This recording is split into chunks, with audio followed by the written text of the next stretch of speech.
వైద్యం మీద ఎటువంటి ఏర్పాట్లు చేస్తారు?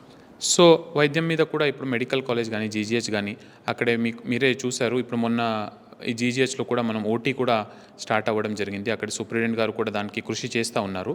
సో అక్కడే ఏమైనా ఆపరేషన్స్ ఉంటే కూడా అక్కడే నడుస్తూ ఉన్నాయి. ఇమీడియట్లీ ప్లాన్డ్ ఆపరేషన్స్ అక్కడ టేకప్ చేస్తూ ఉన్నారు.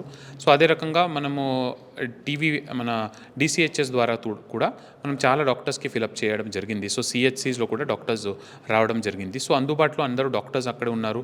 సో ఇండెంట్కి మందులకి ఇమీడియట్లీ ఫార్మసిస్ట్ కూడా పెడతా ఉన్నారు. సో ఈ రకంగా వాళ్ళది కూడా ఇన్స్పెక్షన్స్, పిహెచ్సి ఇన్స్పెక్షన్స్ డిఎంహెచ్ఓ ద్వారా, తర్వాత మన దగ్గర ట్రైబల్స్ కూడా ఉంటారు. సో దానికి పిఎం జన్మన్లో కూడా మనము వాళ్ళది ఒక్కొక్కటి పాయింట్ వారీగా క్యాంప్స్ పెడుతూ అక్కడికి కూడా మనం మెడికల్ క్యాంప్స్ పెడతా ఉన్నాం. సో ఈ రకంగా నడుస్తూ ఉన్నాయి. అండ్ వేరెవర్ జాతరాస్ ఏమైనా అయితే కూడా అక్కడ కూడా ప్రత్యేకంగా క్యాంప్స్ పెట్టి ఏమైనా స్క్రీనింగ్ చేస్తే ఏమైనా దొరకపోతే వాళ్ళు కూడా ఫాలోఅప్ చేయడం ఆ రకంగా నడుస్తుంది.